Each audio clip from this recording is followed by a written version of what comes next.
तो हम लोगों ने पिछली क्लास में रिलेटिव वेलोसिटी का कॉन्सेप्ट देखा था। रिलेटिव वेलोसिटी वन डायमेंशन में जब हम बात करते हैं तब, मतलब मोशन इन वन डायमेंशन में रिलेटिव वेलोसिटी का जो कॉन्सेप्ट है वो हम लोगों ने देखा था कल। उस पर बेस्ड क्वेश्चंस भी किए थे।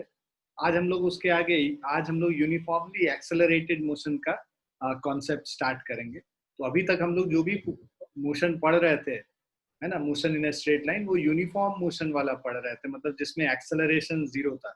एक ऑब्जेक्ट जब यूनिफॉर्म मोशन से मूव करता है तब उसका ग्राफ हम लोगों ने पढ़ा, उसका हम लोगों ने इक्वेशन पढ़ा कैसे लिखा जाता है। उसके अलावा उसमें रिलेटिव वेलोसिटी का कॉन्सेप्ट पढ़ा। तो ये सब यूनिफॉर्म मोशन की चीजें थे। अब हम लोग यूनिफॉर्मली एक्सेलरेटेड मोशन, मतलब जिसमें एक्सेलरेशन यूनिफॉर्म है, मतलब इक्वल अमाउंट ऑफ टाइम में इक्वल अमाउंट से अगर वेलोसिटी इंक्रीज करता है या डिक्रीज करता है, उसको हम लोग यूनिफॉर्मली एक्सेलरेटेड मोशन कहते हैं। मान लो 1 सेकंड में 1 मीटर पर सेकंड से इंक्रीज किया स्पीड, मतलब ऑब्जेक्ट रेस्ट पे था, 1 मीटर पर सेकंड पहुंच गया 1 सेकंड में, 2 सेकंड में 2 मीटर पर सेकंड हो गया, 3 सेकंड में 3 मीटर पर सेकंड हो गया। हर सेकंड 1 मीटर पर सेकंड से इंक्रीज कर रहा है, तो मतलब यूनिफॉर्म एक्सेलरेशन हो रहा है। उसी तरह हर सेकंड अगर स्पीड डिक्रीज कर रहा है यूनिफॉर्मली, तो हम कहते हैं यूनिफॉर्म डिसेलरेशन हो रहा है। ठीक है, तो यही सारी बातें हम लोग अब आज यूनिफॉर्म एक्सेलरेटेड मोशन में करेंगे। सो यूनिफॉर्मली एक्सेलरेटेड मोशन, पहले तो एक्सेलरेशन क्या है? Acceleration of an object in motion is defined as the rate of change in velocity of the object. तो rate of change of velocity को हम लोग एक्सेलरेशन कहते हैं। So rate of change of velocity मतलब change in velocity upon time taken. So acceleration is equal to change in velocity divided by time taken. Change in velocity का मतलब क्या हो गया? Final velocity minus initial velocity upon time taken. So A is equal to final velocity V, initial velocity U upon T. So A is V minus U upon.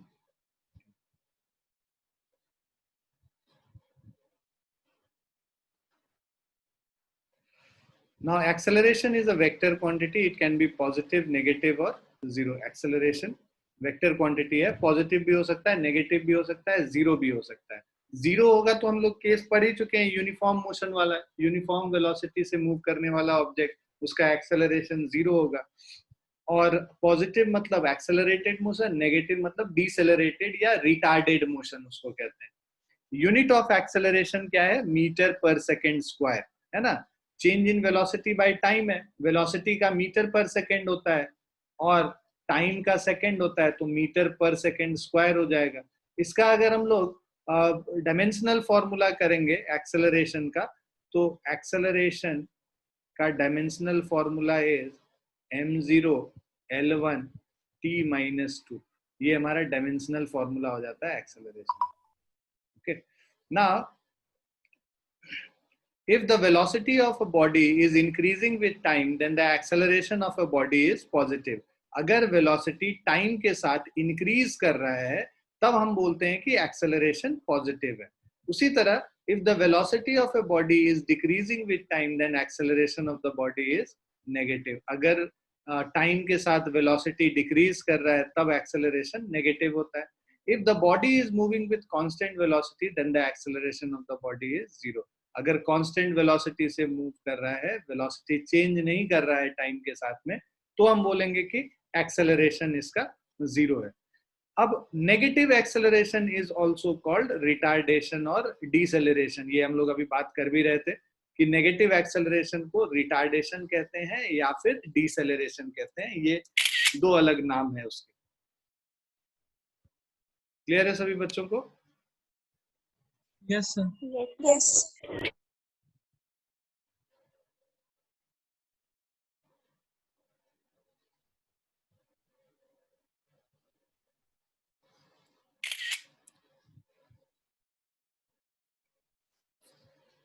अब देखिए तीन तरीके का एक्सेलरेशन है, यूनिफॉर्म एक्सेलरेशन, वेरिएबल एक्सेलरेशन और average acceleration. तो uniform acceleration क्या होता है? An object is said to be moving with a uniform acceleration if its velocity changes by equal amount in equal interval of time, howsoever small the intervals may be. ठीक है, तो एक object को हम लोग यूनिफॉर्म एक्सेलरेशन से move करता हुआ बोलेंगे तब if its velocity changes by equal amount in equal interval of time. ठीक है, तो इक्वल अमाउंट से अगर इक्वल इंटरवल ऑफ टाइम में उसका वेलोसिटी चेंज कर रहा है तो उस ऑब्जेक्ट को हम बोलेंगे कि ये यूनिफॉर्म एक्सेलरेशन से मूव कर रहा है, हाउसएवर स्मॉल द इंटरवल्स में, कितना भी छोटा इंटरवल, 1 सेकेंड हो या हाफ सेकेंड हो या 0.1 सेकेंड हो, हर 0.1 सेकेंड पे इक्वल अमाउंट से वेलोसिटी चेंज करना चाहिए। मतलब हर टाइम इंटरवल में इक्वल अमाउंट से जब वेलोसिटी चेंज करेगा उसको हम लोग यूनिफॉर्म एक्सेलरेशन से मूव करता हुआ ऑब्जेक्ट बोलेंगे। Variable acceleration, an object is said to be moving with a variable acceleration if its velocity changes by unequal amount in equal interval of time, howsoever small the interval may be. मतलब unequal amount से change करे, हर second अगर हम देखें इस second 1 metre पर second से change किया है तो अगले सेकंड 2 मीटर पर सेकंड से चेंज हो जाए, उसके अगले सेकंड 3 मीटर पर सेकंड के स्पीड से चेंज हो जाए। तो अगर जो चेंज इन वेलोसिटी है हर सेकंड अलग अलग होगा या हर इक्वल इंटरवल में अलग अलग चेंज होगा, तो ऐसे केस को हम लोग वेरिएबल एक्सेलरेशन कहते हैं। अब एवरेज एक्सेलरेशन पे आते हैं। When an object is moving with a variable acceleration then the average acceleration of the body for a given motion is defined as ratio of the total change in velocity of the object during motion to the total time taken. So average acceleration क्या हो गया? Basically ratio of total change in velocity during motion to the total time taken. So अगर पूरे time में मान लो एक पूरे interval में एक ऑब्जेक्ट मूव किया है, उसमें जितना टोटल वेलोसिटी चेंज किया है divided by total time taken, वो हमारा एवरेज एक्सेलरेशन हो जाए। ठीक है, सो एवरेज एक्सेलरेशन, ये average is total change in velocity bye total time taken. ये इंपॉर्टेंट है। बेसिकली जब भी हम लोग को एवरेज एक्सेलरेशन निकालना होगा तो बस हम लोग क्या करेंगे, final velocity minus initial velocity by time taken करके एवरेज एक्सेलरेशन निकाल लेंगे। ठीक है, क्लियर है बच्चों? क्लियर है बच्चों? Yes, sir. Yes, sir. है। अब देखो ये फिर से एवरेज एक्सेलरेशन का मतलब क्या हुआ अगर ग्राफिकली हम लोग समझें तो अगर ये ग्रीन वाला जो दिखा रहा है, ये ग्रीन वाला हमारा मोशन का जो ग्राफ है, मतलब वीटी ग्राफ हम लोग बना रहे हैं, वेलोसिटी टाइम ग्राफ। इधर वाई एक्सिस पे वेलोसिटी है और एक्स एक्सिस पे टाइम अगर हम लोग कर रहे हैं तो वेलोसिटी टाइम ग्राफ, ये ग्रीन वाला जो है ये हमारा वेलोसिटी टाइम ग्राफ। अब वेलोसिटी टाइम ग्राफ में एक ऑब्जेक्ट जो है पहले P1 पे था, बाद में P2 पे पहुंच गया, तो चेंज इन वेलोसिटी अगर हम लोग निकालेंगे तो चेंज इन वेलोसिटी क्या हो गया, ये हो गया। ठीक है, सो मतलब बेसिकली डेल्टा Vx ये हो गया चेंज इन वेलोसिटी, और डेल्टा टाइम मतलब चेंज इन टाइम क्या हो जाएगा, T2 माइनस T1 हो जाएगा, ये डेल्टा T हो जाएगा। तो अगर हम लोग को एवरेज एक्सेलरेशन निकालना है तो ये basically slope of this line, मतलब ये जो लाइन है इसको क्या बोलेंगे, सिकेंट बोलेंगे। तो slope of this line which is the secant is actually the average acceleration. Slope के लिए क्या करते हैं, y by x करते हैं, मतलब v2 minus v1 by t2 minus t1, that is delta v by delta t. Thus the slope of straight line joining the 2 points on velocity time graph with time axis gives the average acceleration of the object between those 2 points. Average acceleration can be positive or negative depending upon the sign of the slope of velocity time graph. तो यहाँ पे तो positive है, right? अगर velocity time graph कुछ इस तरीके से बनता, ठीक है, अब यहाँ पे P1 होता और ये जो है ये P2 होता, तो अब जो स्लोप निकालते तो आप क्या करते, ये P1 P2 को ज्वाइन कर लेते,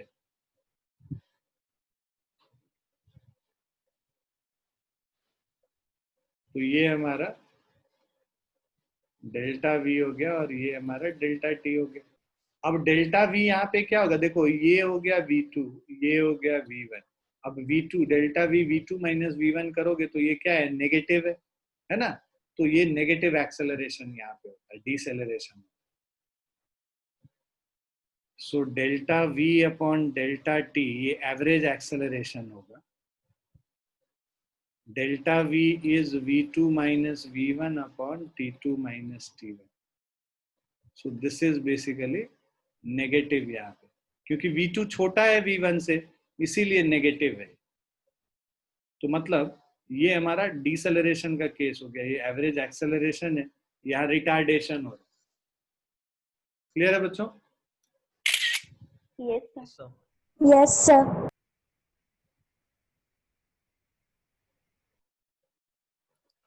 इंस्टेंटेनियस एक्सेलरेशन की अगर हम बात करें, the acceleration of the object at a given instant of time or at a given point of motion is called its instantaneous acceleration. जैसे पिछले वाले केस में instantaneous velocity कर रहे थे, displacement time graph देख रहे थे और वहाँ instantaneous velocity देख रहे थे, उसी तरह यहाँ instantaneous acceleration होगा.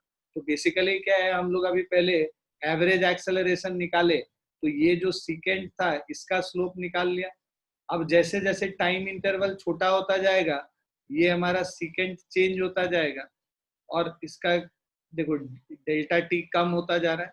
यहाँ पे जब ऑब्जेक्ट आ गया तो डेल्टा टी और कम हो गया. तो बेसिकली क्या है, देखो P2 डैश, ये P2 डबल डैश, जैसे जैसे इस डेल्टा टी कम कर रहे हो, P2 क्या है, पास आता जा रहा है P1 के.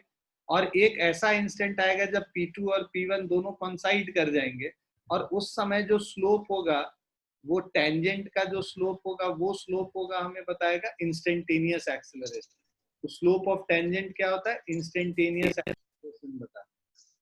तो सीकेंट का स्लोप हम लोग निकालेंगे तो एवरेज एक्सेलरेशन निकलेगा, और टेंजेंट का स्लोप निकालेंगे तो इंस्टेंटेनियस एक्सेलरेशन निकलेगा. इंस्टेंटेनियस एक्सेलरेशन में यही डेल्टा टी क्या होता है, टेंडिंग टू जीरो हो जाता है.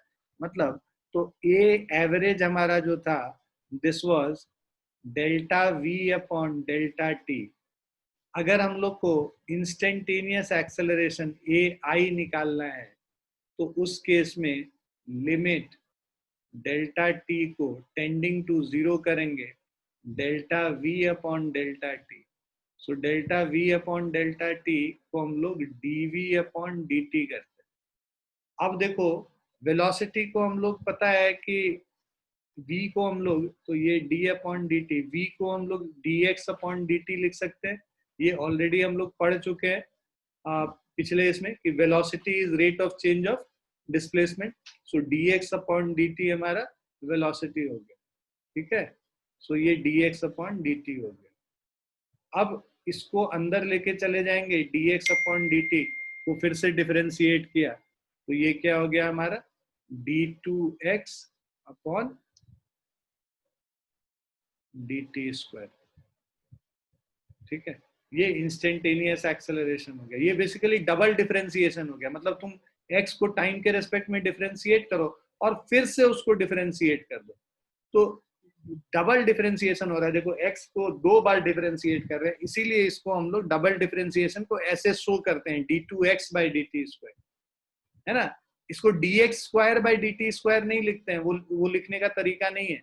वो मतलब तब हो जाएगा कि x स्क्वायर को डिफरेंशिएट कर रहे हैं. डबल डिफरेंशिएशन में जो ये जो डिफरेंशिएशन का साइन है d, उसके ऊपर स्क्वायर आना चाहिए, तब वो डबल डिफरेंशिएशन का मतलब. इसके अलावा एक और चीज है जो हम लोग कर सकते हैं यहाँ पे, वो भी काफी यूज होता है. ये instantaneous acceleration is equal to, देखो हमें पता है ये dv अपॉन dt है. ठीक है, सो इसको हम लोग कर सकते हैं,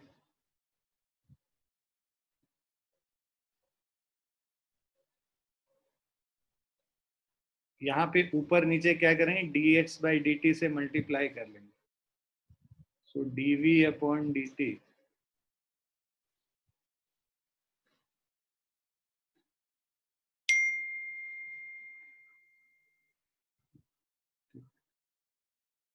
सो अब dv अपॉन dt को हम लोग d of dt,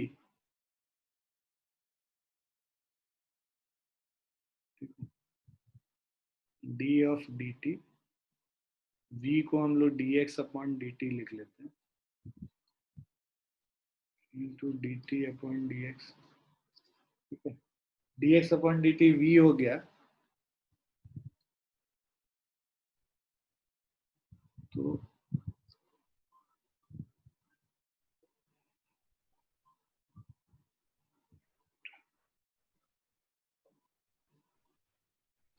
v dv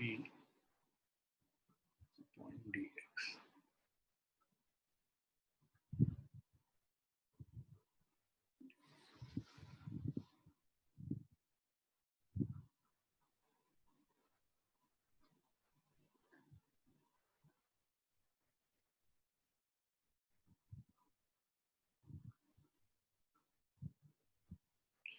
चलो इसको हम लोग बाद में देखेंगे, ठीक है ना, इसका अभी यूज नहीं होएगा, बाद में विल सी इट, अभी बेकार में कंफ्यूज हो जाएगा और ज्यादा।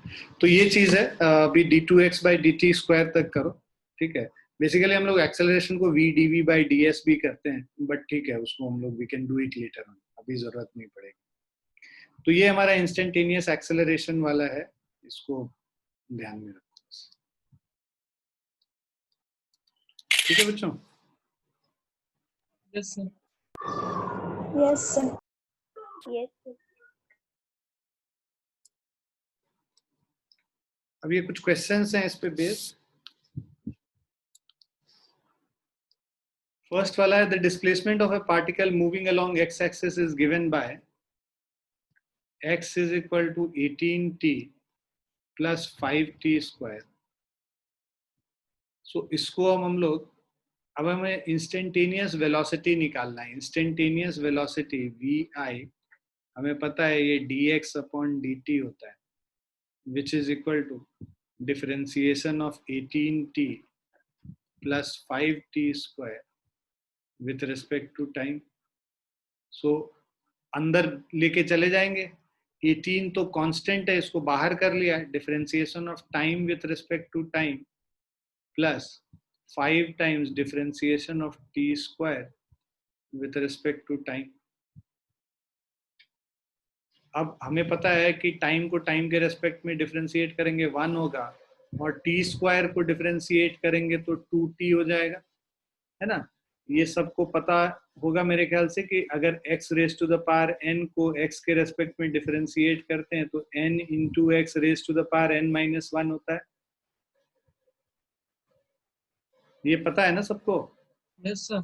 Yes, sir. मेरे ख्याल से प्रणव को नहीं पता होगा, क्योंकि प्रणव ने अटेंड नहीं किया है ये सब क्लासेस। प्रणव, डिफरेंशिएशन आता है आपको बेसिक? नो सर, वो पिछला क्लासेस अटेंड नहीं हुआ, अभी न्यू स्टूडेंट हूँ, इसलिए प्रॉब्लम है। हाँ, वही हम कह रहे हैं कि ये जो देखो ये फॉर्मूला होता है कि x raise to the power n को डिफरेंशिएट करते हैं तो ये n into x raise to the power n minus 1 हो सर जाता है। आपका आवाज नहीं आ रहा है सर, आवाज नहीं आ रही थी। मैं ये कह रहा हूँ ये x to the power n जो है, इसको अगर हेलो डिफरेंशिएट करोगे, भाई बाकियों को आ रही है? Yes, sir. Yes, sir. अच्छा, तुमने गलती से कुछ दबा दिया होगा, देख लो, म्यूट व्यूट हो गया होगा।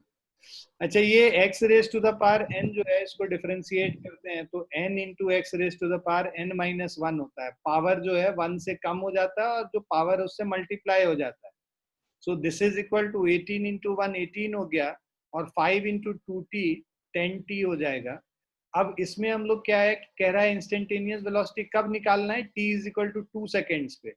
तो at t is equal to 2 seconds हम लोग करेंगे तो instantaneous velocity is 18 plus 10 into 2, so 18 plus 20 which is equal to 38 meter per second.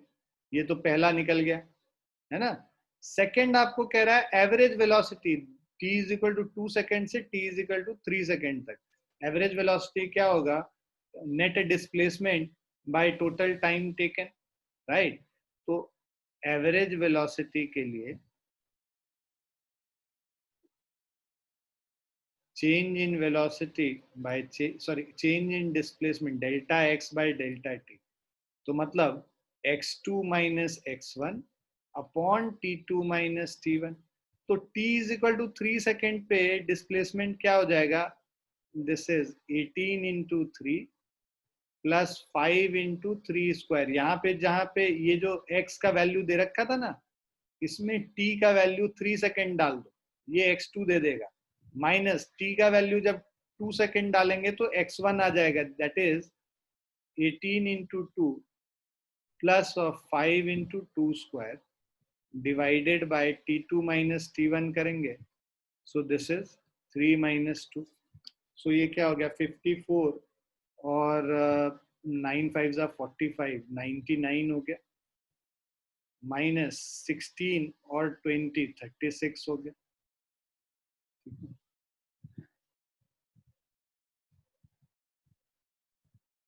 20 और 36 56 हो गया, सॉरी, ठीक है, और ये 1 हो गया, 43 मीटर पर सेकेंड हो गया। ये फर्स्ट वाला पार्ट, सेकेंड पार्ट।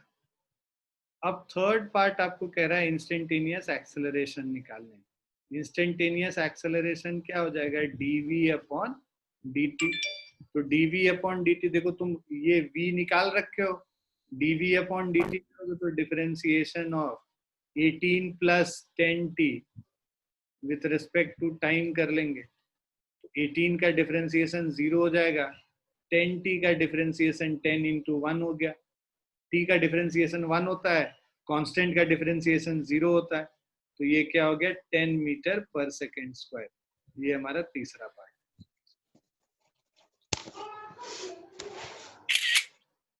क्लियर है बच्चों? Yes, sir. Yes sir.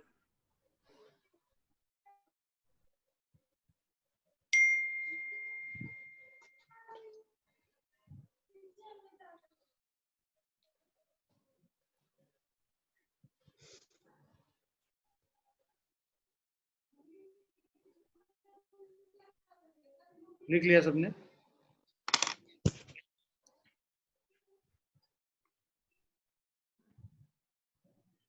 Yes, sir.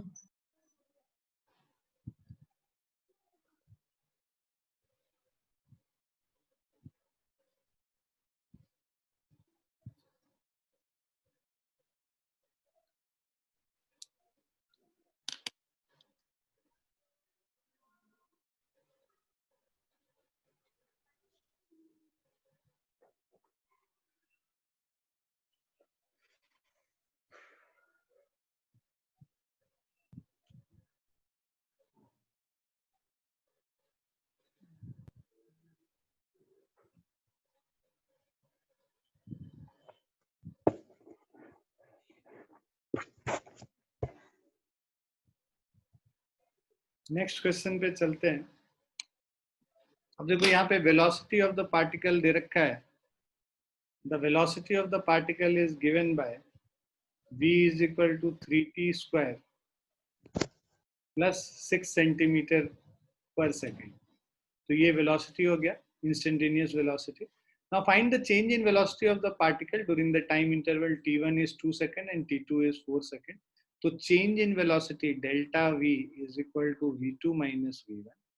तो velocity at time t is equal to 2 seconds, मतलब v2 मतलब 3 into 4 square plus of 6 minus v1 मतलब 3 into 2 square, 3 into 2 square plus of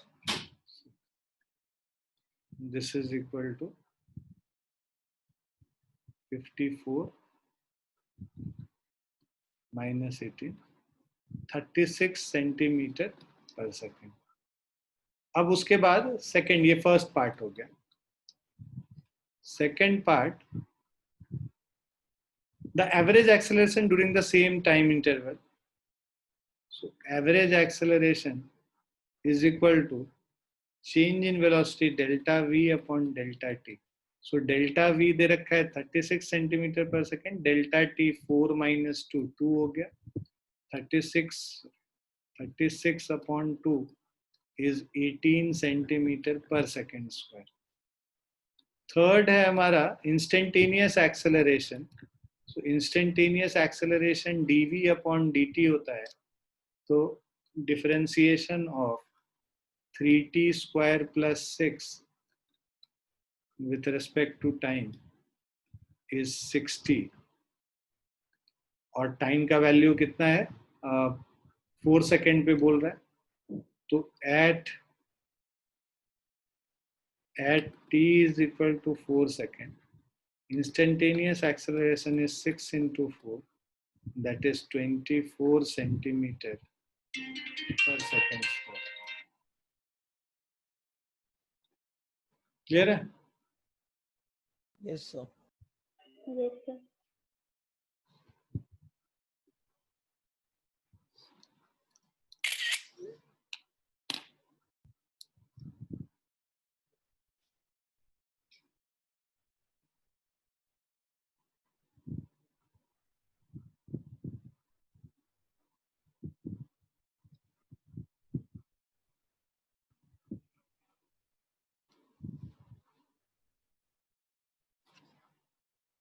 लिख लिया बच्चों?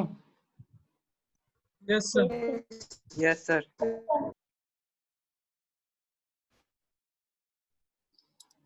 अब देखो ये distance travel in nth second and uniformly accelerated motion, तो ये एक इम्पोर्टेंट इक्वेशन है जो काफी यूज होता है फॉर्मूले, तो उसका डेरिवेशन भी एग्जाम में काफी पूछा जाता है, जो स्कूल वाले एग्जाम्स होते हैं उसमें सीबीएसई में, और बाकी एंड रिजल्ट हम लोग न्यूमेरिकल्स को सॉल्व करने में यूज करेंगे. So distance travelled in nth second of uniformly accelerated motion. So let u is initial velocity of the object, a is uniform acceleration of the object. तो ये initial velocity है, ये acceleration है. Sn और Sn minus 1 is distance traveled by the object in n second and n minus 1 second respectively. तो n second में distance travel Sn है और n minus 1 second में Sn minus 1 है. तो अगर हमें distance travel in nth second, मान लो 5वें सेकंड में distance travel निकालना है, तो हम लोग क्या करते हैं कि भाई 5 सेकंड में जो टोटल डिस्टेंस ट्रेवल किया है माइनस 4 सेकंड में जो टोटल डिस्टेंस ट्रेवल किया है, वो हमें 5वें सेकंड में जो डिस्टेंस होगा वो निकल जाएगा. कि भाई अगर एक ऑब्जेक्ट टोटल 5 सेकंड में यहाँ तक आया है और 4 सेकंड में यहाँ तक पहुंचा है ना, ये हमारा S5 हो गया 5 सेकंड में, ये 4 सेकंड में S4 ये हो गया. तो अब जो 5वें सेकंड में एंड ऑफ 4th सेकंड में यहाँ पे था और एंड ऑफ 5th सेकंड में यहाँ पे है, तो 5th सेकंड में जो है टोटल कितना डिस्टेंस ट्रेवल किया है, ये डिस्टेंस ट्रेवल इन लास्ट 5वां सेकंड 5th सेकंड, तो 5th सेकंड में ये डिस्टेंस ट्रेवल किया. तो ये जो हमें dn है वो क्या होता है, distance travel in n seconds minus distance travel in n minus 1 second. ये क्लियर है सभी को? Yes, sir. Yes, sir. ये ओरिजिन हो गया हमारा. ठीक है, अब हमें कह रहा है we know that distance travel in n second है ना, शुरू के n सेकंड में डिस्टेंस ट्रेवल निकालना है, तो t के जगह n हम लोग यूज कर रहे हैं, तो ut plus half at square वाला जो फॉर्मूला होता है वो लगा un plus half an square. Distance travel in n minus 1 second, अगर n माइनस 1 सेकेंड में डिस्टेंस ट्रेवल निकालेंगे तो Sn minus 1 is equal to जहां जहां टाइम होता है वहां n माइनस 1 पुट कर दिया. अब हमें dn distance travel in nth second क्या हो जाएगा, Sn minus Sn minus 1. Sn हमारा क्या है, un plus half an square, और इससे सब्ट्रैक्ट कर लेंगे u times n minus 1 plus half a n minus 1 का whole square. un plus half an square minus un plus of u minus of half a n square plus 1 minus 2n. अब देखो un और un cancel हो गया, half a n square plus of u minus half a n square minus half a plus of an, ये दोनों cancel हो गए. सो this is u minus half a plus an. ठीक है, तो ये हमारा वैल्यू है। इसको अगर अरेंज कर लो थोड़ा, राइट, तो ये हमारा क्या हो जाएगा, u माइनस ए कॉमन ले लो, तो ये हो जाएगा हमारा 1 माइनस हाफ माइनस n, ठीक है।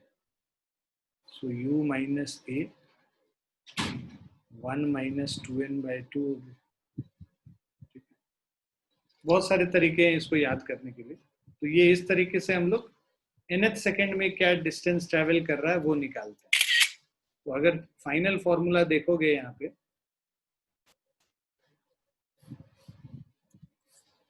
दिस इज इक्वल टू, यहाँ पे प्लस ए को कॉमन लिया है तो u प्लस ए n माइनस 1/2, और 2 को एलसीएम ले लिया a/2 तो u plus a/2 2n minus 1। ये फॉर्मूला तुम लोग याद कर सकते हो। Distance travel in nth second is u plus a/2 into 2n minus 1। मान लो distance travel in 4th second निकालना होता है तो u plus a/2 into 2 into 4 minus 1 कर देंगे, n is equal to 4 use कर लेंगे। तो nth सेकेंड का हम लोग को डिस्टेंस ट्रेवल ये फॉर्मूले से निकलता है। क्लियर है सभी को? Yes, sir. Yes, Yes, sir.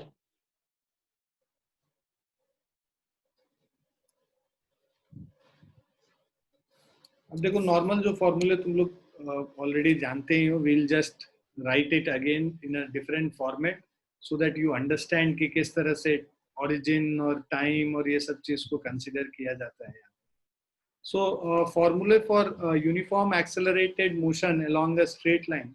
So consider an object moving with uniform acceleration a along a straight line OX with origin at O। तो मान लो origin O है, origin मतलब at time t is equal to 0 object यहाँ पे, t is equal to t1 time पे ये a पे है और t is equal to t2 time पे ये b पे पहुंच गया। तो इसका जो डिस्टेंस है t is equal to t1 पे, ये पोजीशन क्या है, x1 डिस्टेंस पे, origin से x1 डिस्टेंस पे, और t is equal to t2 पे origin से ये x2 डिस्टेंस पे हो गया। So consider an object moving with uniform acceleration a along a straight line OX with origin at O. Let the object reach at point A and B at instant t1 and t2. Let x1 and x2 be displacement of the object at times t1 and t2 respectively, and v1 v2 be the velocities of the object at positions A and B respectively. So अब अगर हम लोग equation यहाँ पे देखें, सबसे पहले velocity time relation जो हम लोग का होता है, फर्स्ट इक्वेशन ऑफ मोशन जिसको कहते हैं, acceleration of the object. So acceleration of the object is equal to change in velocity by time taken. So change in velocity क्या है, v2 minus v1 upon t2 minus t1। तो t2 minus t1 को इधर लेके चले जाओ तो ये a times t2 minus t1 is v2 minus v1, minus v1 को इधर ले आओगे तो v2 is v1 plus a times t2 minus t1. Let the origin of the time axis be taken at u a only and u be the velocity of the object at a. So initial velocity u है, v be the object velocity of object at b after time t.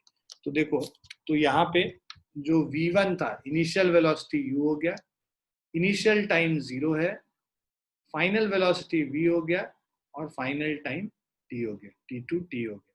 Now putting values in 2 we get v is equal to u plus at, right? So ये हमारे पास यहीं पे इसमें put कर लोगे, v2 के जगह क्या किया, v किया, इसके जगह u किया और a टाइम्स t2 के जगह t और t1 के जगह 0। तो ये क्या हो गया, v is equal to u plus at।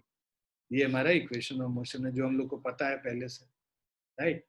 तो ये इस तरीके से आता है। तो थोड़ा सा अब ये सब पता होना चाहिए कि जो acceleration v2 minus v1 a times t2 minus t1, इस तरह से टाइम का डिफरेंस निकाल के लिखना आना चाहिए। So the relations 2 and 3 are required velocity time.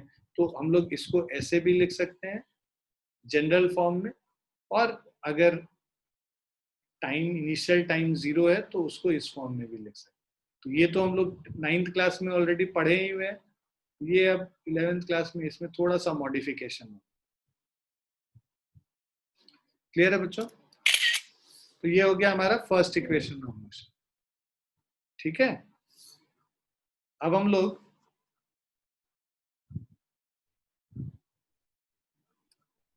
Position time relation या सेकंड इक्वेशन ऑफ मोशन पे आए। तो यहाँ पे पोजीशन टाइम रिलेशन जो है, so let v average be the average velocity of the object during the during the motion of object from A to B। तो average velocity हमारा क्या है, x2 minus x1 upon t2 minus t1। So displacement by time average velocity होता है। तो x2 minus x1 क्या हो जाएगा, average velocity into t2 minus t1। Average velocity, क्योंकि ये यूनिफॉर्मली एक्सेलरेटेड मोशन है, average velocity initial velocity plus final velocity bye 2, जिसको हम लोग v1 plus v2 by 2 कर सकते हैं। सो एवरेज वेलोसिटी का वैल्यू यहाँ पे सब्स्टिट्यूट कर दो, तो x2 minus x1 is equal to v1 plus v2 upon 2 into t2 minus t1। ठीक है, अब x2 is equal to ये हमारा हो जाएगा x1 plus v1 plus v2। v2 के जगह हम लोग सब्स्टिट्यूट कर लेंगे यहाँ पे v2 के जगह ये v1 plus a times t2 minus t1, जो हमारे पास पहला फॉर्मूला था ना, जो फर्स्ट इक्वेशन वाला, v2 is equal to v1 plus a times t2 minus t1, उसको यहाँ पे रिप्लेस कर लिया हमने फर्स्ट इक्वेशन ऑफ मोशन। तो इससे हमारा क्या आ जाएगा, x2 is equal to x1 plus ये v1 plus v1 2v1 हो गया, a times t2 minus t1 है, तो 2v1 by 2 क्या हो गया, v1 ही हो गया, और plus of half a t2 minus t1 का होल स्क्वायर हो जाएगा। ठीक है, अब t2 minus t1, देखो t1 को अगर 0 ले लेते हो, v1 को हम लोग u ले लेते हैं। ठीक है, और इनिशियल जो पोजीशन है उसको x0 ले लेते हैं, मतलब कि time t is equal to 0 पे ऑब्जेक्ट कहाँ था, x1 is equal to x0 पे था, और फाइनल जो पोजीशन है वो x लेते हैं। तो final position x will be equal to initial position x0 plus u t minus 0 plus half a t minus 0 whole square. t2 को हम लोग टाइम t ले रहे हैं, t1 को 0 ले रहे हैं, तो इसमें सब्स्टिट्यूट कर दिया सारा वैल्यू। तो हमारा क्या आ गया, ये x is equal to x0 plus ut plus half a t square. अब इसी में कह रहा है कि भाई अगर इनिशियल पोजीशन इसका ओरिजिन पे ही है, मतलब t इज इक्वल टू 0 पे ऑब्जेक्ट ओरिजिन पे है, तो s is equal to displacement s is equal to ut plus half a t square होगा। ठीक है, तो यही चीज यहाँ पे देखो इस पे बताया हुआ है कि ये हम लोगों ने लिखा x is equal to x0 plus ut plus half a t square. अब x माइनस x0 क्या है, नेट डिस्प्लेसमेंट। ठीक है, तो उसको x माइनस x0 को s से रिप्लेस कर लिया, या x0 ओरिजिन पे है तो भी हम लोग उसको 0 मान के सॉल्व कर सकते हैं, x को s ले सकते हैं। इन्होंने x माइनस x0 को x s ले लिया, और s is equal to ut plus half a t square हो गया, जो कि हम लोग 9th क्लास में इस तरह के फॉर्मेट में किए। अब हम लोग का फॉर्मेट थोड़ा इस तरह का होना चाहिए, x is equal to x0 plus ut plus half a t square. ये x0 क्या बताता है, इनिशियल पोजीशन बताता है। So initial position of the object बताता है, initial position at t is equal to 0, x कहाँ पे था, ऑब्जेक्ट कहाँ पे था, वो ये x0 बताता है। क्लियर है, तो ये मॉडिफाइड है, और ये जो है पहले से हम लोग को पता है, उसी को हम लोग इस फॉर्म में अब थोड़ा सा याद करेंगे और यूज करेंगे। ठीक है बच्चों, यस सर। Yes, sir. अब पोजीशन वेलोसिटी रिलेशन है। अब यहाँ पे हम लोग फिर से जो v2 minus v1 is equal to a times t2 minus t1 जो है, उसको अगर हम लोग t2 माइन, तो हमें पता है कि भाई v2 minus v1 is a times t2 minus t1। So t2 minus t1 is equal to v2 minus v1 by a। अब यहाँ पे जो हम लोग के पास रिलेशन है x2 माइनस x1, ये average velocity, right, average velocity into time, ये x2 माइनस x1 था, है ना। Net displacement is equal to average velocity is v1 plus v2 by 2 into time t2 minus t1। अब t2 minus t1 को इससे replace कर दो, तो इससे रिप्लेस किया तो ये क्या हो गया, v2 माइनस वी1 बाई ए जो यहाँ पे है ना, और v1 plus v two by two, v2 minus v one by. इसको सॉल्व करेंगे तो ये क्या हो जाएगा, देखो a plus B A minus B, A square minus B square होता है, तो v2 square minus v one square हो जाएगा। 2 इंटू ए हमारा 2a है और ये x2 माइनस x1। अब v2 square minus v one square is 2a x2 minus x1, या फिर हम लोग लिख सकते हैं v2 square is equal to v1 square plus of 2a x2 minus x1। x2 minus x1, x2 को x1 को 0 x0 ले लेते हैं और x2 को x ले लेते हैं, तो this is 2a x minus x0। तो x माइनस x0 है हमारा, वो s होता है, तो v square is equal to 2as हो जाएगा। ये x0 नहीं होगा, x माइनस x0 होगा s। ठीक है, तो ये हमारा पहले से इक्वेशन नोन था। अब जो उसको थोड़ा डिफरेंट फॉर्मेट में याद करते हैं वो इस फॉर्मेट में याद करते हैं, v2 square is equal to v1 square plus 2a into x2 minus x1। इसी का थोड़ा सा एडवांस्ड वर्जन। ये सारे इक्वेशन ऑफ मोशन आपको पता ही है, आप इनफैक्ट ये भी जो पहले क्लास में पढ़े 9th क्लास में उनको भी यूज करके सॉल्व करेंगे तो कुछ गलत नहीं है, बट यही है कि अब नए क्लास में हैं और थोड़ा सीनियर क्लास में है, तो थोड़ा सा उसको बेटर अंडरस्टैंडिंग के लिए इसको ऐसे लिखें। क्लियर है बच्चों? Yes sir. Yes, sir. Yes. Now velocity time graph of an accelerated motion. अब हम लोग ग्राफ्स देखेंगे सारे एक्सेलरेटेड मोशन का। So when an object is moving with zero acceleration, that is a constant velocity, तो velocity time graph जब constant velocity है, time के साथ वेलोसिटी चेंज नहीं करेगा, तो हर मोमेंट पे सेम वेलोसिटी रहेगा, तो ये वेलोसिटी टाइम ग्राफ क्या बन जाएगा, एक टाइम एक्सिस के पैरेलल जो ग्राफ है वो वेलोसिटी टाइम ग्राफ होगा। मान लो ये 10 मीटर पर सेकंड को रिप्रेजेंट कर रहा है, तो हर मोमेंट 10 मीटर पर सेकंड रहना है, टाइम चेंज करेगा बट वेलोसिटी चेंज नहीं करेगा, इसीलिए ये क्या होगा, a straight line parallel to time axis gives you, so velocity time graph is a straight line parallel to time axis।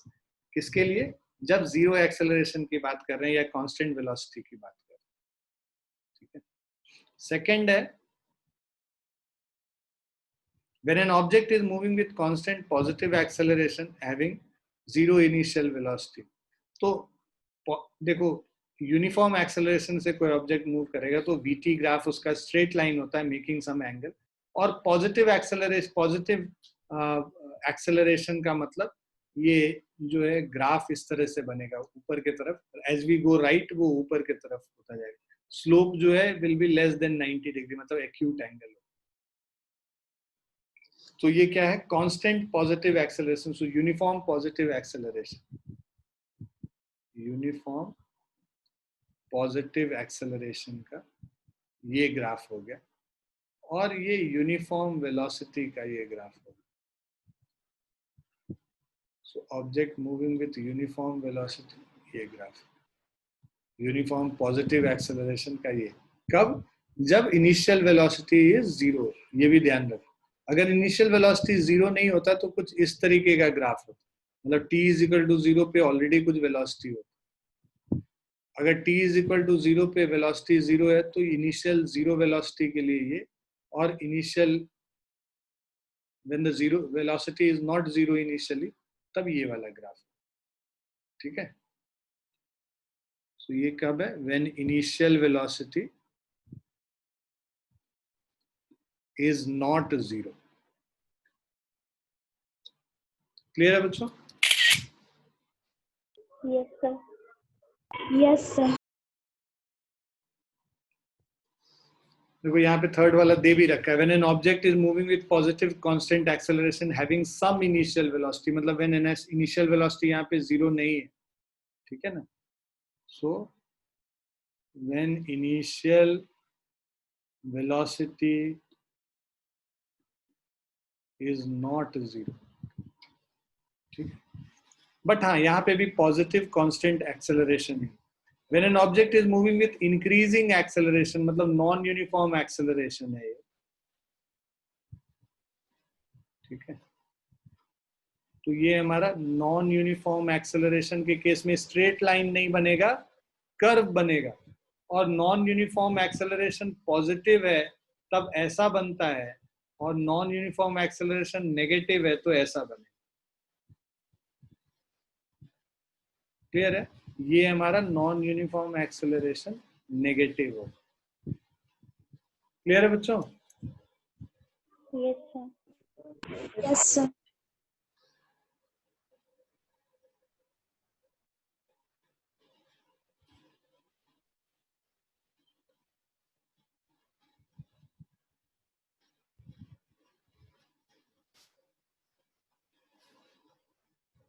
अब देखो when an object is moving constant negative acceleration, VT graph negative acceleration का slope जो है negative होगा, तो ये negative acceleration है VT graph.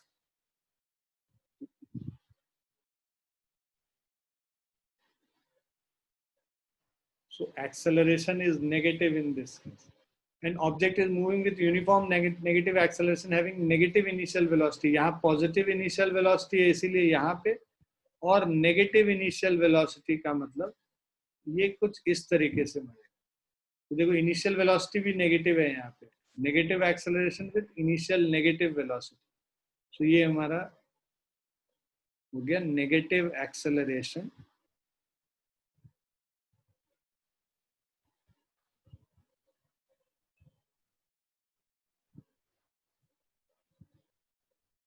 with initial negative velocity.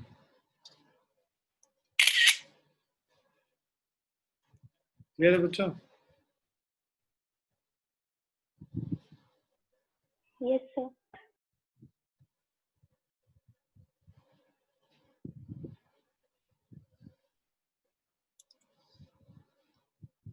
So when an object is moving with uniform negative acceleration along positive initial velocity, changes direction of motion at time t1, but continuously moving with uniform acceleration.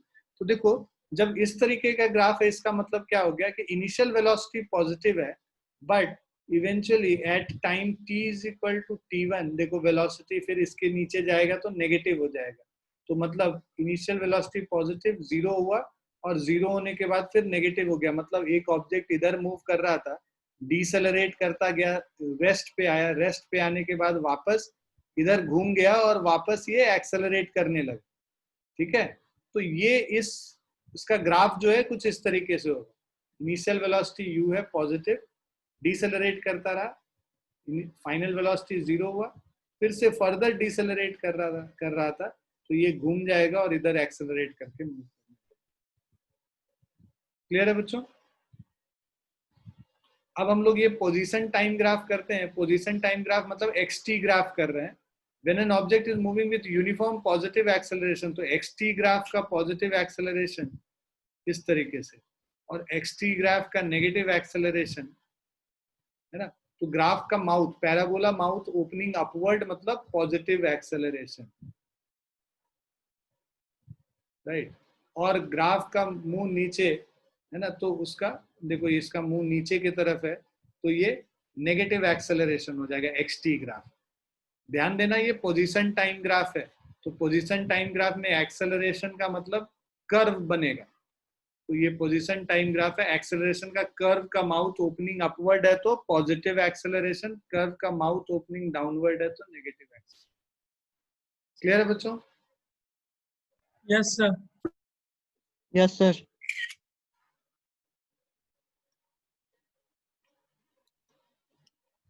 अब देखो ये when an object, so when an object is moving with negative acceleration, the position time graph is a curve CD. तो ये देखो position time graph curve CD, ये क्या है? Negative acceleration. तो पैराबोला माउथ ओपनिंग डाउनवर्ड्स है यहाँ पे. So it is to be noted that the slope of position time graph of at any instant of time gives the instantaneous velocity of the object at a given instant of time. So when object is moving with zero acceleration, the position time graph is a straight line.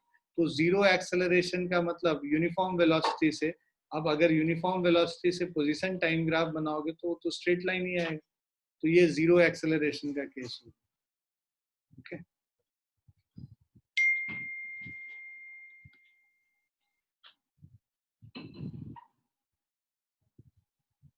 Clear है बच्चों?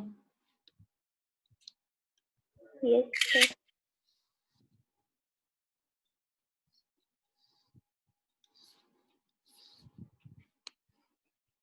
So velocity time graph of a uniform accelerated motion, तो हमारा जो uniform acceleration होता है ना, तो uniform acceleration के केस में स्ट्रेट लाइन है।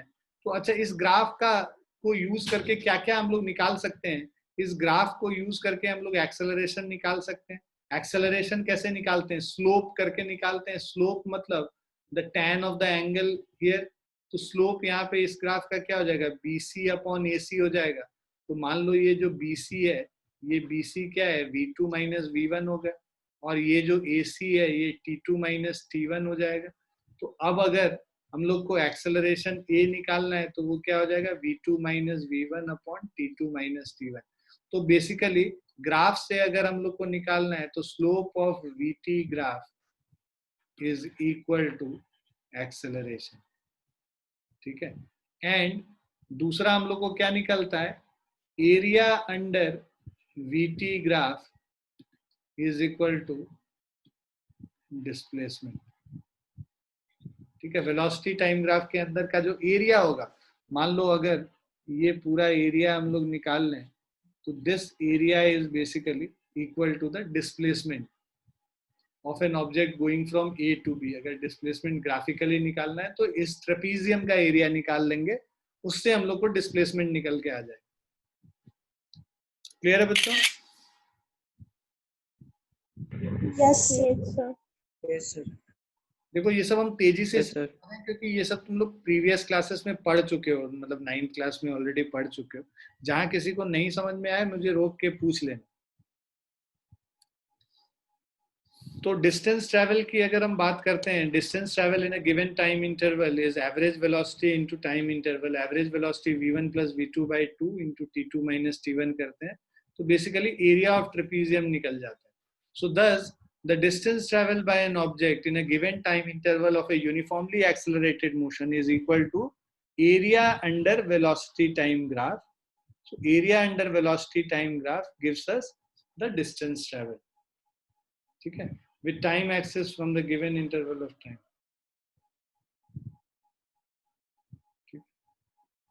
for the given interval of time. Now note that the total displacement of the body in the given time is equal to the area which velocity time graph encloses with time axis. The area to be added with proper sign, that is the area above time axis is positive and below the time axis is negative. मान लो कुछ इस तरीके का एक velocity time graph है, ठीक है। तो अगर टोटल डिस्प्लेसमेंट निकालना है ना, तो डिस्प्लेसमेंट के केस में इसका साइन पॉजिटिव लेंगे और ये वाला जो साइन है इसके एरिया का साइन नेगेटिव लेंगे, ठीक है। तो जब हम लोग नेट डिस्प्लेसमेंट निकालेंगे तो मान लो इसका एरिया आया है प्लस ऑफ 18 और इसका आया है माइनस ऑफ 14, तो टोटल डिस्प्लेसमेंट क्या हो जाएगा? Plus 18 and minus plus of minus 14, तो this is equal two plus 4। तो नेट डिस्प्लेसमेंट प्लस 4 आ जाता है। तो जब डिस्प्लेसमेंट लेंगे तो साइन कंसीडर करेंगे, जब डिस्टेंस लेंगे तब साइन नहीं कंसीडर करेंगे, तब दोनों का एरिया बस ऐड कर देंगे। मतलब कि अगर हमें डिस्टेंस निकालना होगा तो ये दोनों का एरिया ऐड हो जाएगा, A1 प्लस A2, इसका एरिया A1 और इस वाले का एरिया A2, ठीक है। और अगर डिस्प्लेसमेंट निकालना है, डिस्प्लेसमेंट निकालना है तो क्या करेंगे? A1 माइनस A2 कर लें। क्लियर है?